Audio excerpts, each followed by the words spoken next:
La verdad nunca dicha del doping de 1994.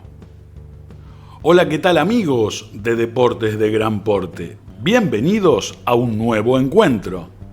En esta oportunidad, para revisitar lo sucedido en el Mundial de Estados Unidos 1994 en torno al doping positivo de Diego Armando Maradona y la verdad nunca del todo revelada desde la contraprueba que no fue tal, con todo lo que el reglamento permitía. Y hacia allí apuntaremos en el video de hoy, en la búsqueda de responder a las intrigas que rodearon el caso. Suscríbete a nuestro canal, hace clic en la campanita para no perderte nada. Acordate que la suscripción es absolutamente gratuita, que nosotros seguiremos buscando, hurgando y revelando historias como esta para todos ustedes. Pues bien, durante años se habló de conspiraciones, de enemigos externos, de operaciones ocultas, incluso de que a Maradona ya lo tenían apuntado desde antes. Pero la verdad de esta historia es más incómoda y sobre todo más cercana, porque el caso no se explica solamente o puntualmente solo por el doping positivo. Se explica por una decisión política, una decisión tomada puertas adentro. El enemigo, amigos, el enemigo nunca estuvo afuera. Y para entender esto que decimos y afirmamos, hay que empezar por un dato que es excluyente y siempre se ha sobrevolado, pero casi siempre de manera muy tenue. La contraprueba existió y el proceso era impugnable. Claramente, todos recordamos la historia oficial. Mundial 94, doping positivo, suspensión inmediata. Con la frase que quedó grabada para siempre. Me cortaron las piernas es de esas frases que grafican un momento de la historia y que nos llevan a un determinado día en el que tranquilamente podríamos afirmar que el mundo se detuvo. Por esto es que vamos a ahondar en una realidad, y es que el verdadero partido no se jugó en la cancha, que como te dijimos, el punto clave no fue el control antidoping en sí mismo. A este episodio no hay que verlo desde la descripción pura, sino describirlo desde la mirada del poder. Porque del doping se habló mucho, de la contraprueba casi nada y del contexto mucho menos. Y fue un contexto enorme. Contra lo que se repitió durante años, en el caso Maradona, lo que hubo fue un conflicto de intereses institucionales que impidieron su salvación en un proceso que así lo hubiera permitido por cuestiones, llamémosles, técnicas. La muestra B, y esto está comprobado, estaba preetiquetada con las sustancias que debían hallarse para confirmar el primer control. Esto violaba el protocolo y hacía caer todo el procedimiento. Queremos dejar esto bien claro. Ya no importaba que Maradona efectivamente tuviera efedrina y pseudoefedrina en su organismo. La mera rotura de la cadena de custodia y la alteración de protocolos médicos y administrativos indefectiblemente impugnaba absolutamente todo. Eso que muchas veces vemos en el cine o en películas, de que un, entre comillas, culpable, queda libre de culpa y cargo por errores de procedimiento.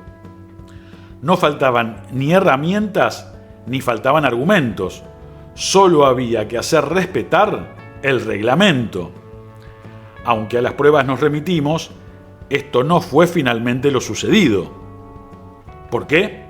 Porque lo que faltó fue otra cosa: la voluntad política de ir hasta el fondo, de exigir la transparencia del caso y animarse a barrer con todo.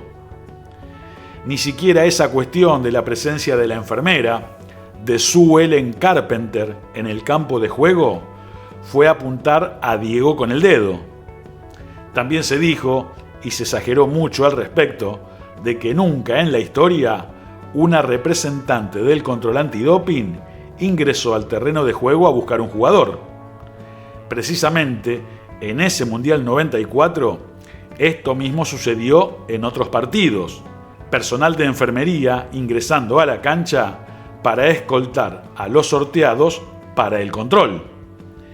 Que se haya tratado de Maradona, nada menos, que con su histrionismo característico propio la tomó de la mano y recorrió con ella casi toda la cancha, que ningún otro jugador generara un seguimiento similar de las cámaras de todo el mundo y el positivo posterior resignificaron toda la escena. ¿Por qué la AFA? ¿La AFA de Julio Grondona actuó de tal manera? Debe recordarse que Julio Grondona no era un dirigente más. Además de ser el presidente de la AFA, era vicepresidente segundo de la FIFA y con el correr del tiempo se había convertido en uno de los hombres más poderosos del fútbol mundial. Y fue Grondona quien expresamente pidió no impugnar esa contraprueba debido a las fallas de procedimiento. Decidió más como vice de la FIFA que como presidente de la AFA. Priorizó lo institucional por sobre lo puramente reglamentario. Eligió, en definitiva, no sacar los pies del plato. Y a Diego lo dejaron solo. Entonces, repasemos. Maradona dio positivo, esto es un hecho. Pero los hechos, por sí solos, no explican las historias. Las historias se entienden en su contexto. La contraprueba que no se peleó. El silencio dirigencial. También la decisión posterior de montar una puesta en escena en la que se declaró que la AFA había retirado al jugador buscando un golpe de efecto que mostrara severidad, dar una imagen de institucionalidad que pensaron descomprimiría, brindaría orden y cerraba rápido el episodio. Gran error de cálculo porque aún sin contar la opinión pública con toda la información, se vio como una claudicación. Desde la cuestionable lógica de Grondona, la FIFA estaba por encima de la AFA y la AFA por encima de un jugador, aunque ese jugador sea Maradona. Se renunció a la defensa por una apuesta política. El problema fue que en esa apuesta Maradona terminó siendo casi como un daño colateral. Terminó apartado porque el sistema eligió no defenderlo. Y el sistema eligió no defenderlo por conveniencia. En la lógica del poder, el jugador, incluso el más grande, era reemplazable. La estructura, no.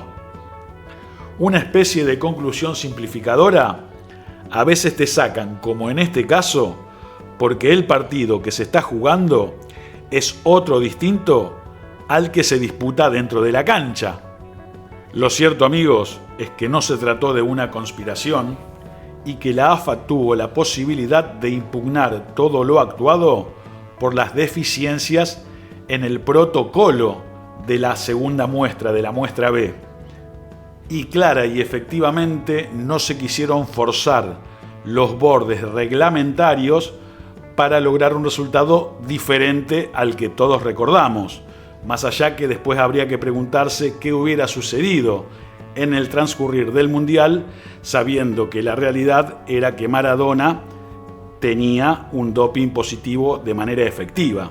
Acá de lo que estamos hablando es de lo que no se hizo para evitar la suspensión en el momento tras el partido frente a Nigeria. Contanos qué opinás al respecto en los comentarios, porque como siempre nos interesa saber tu opinión.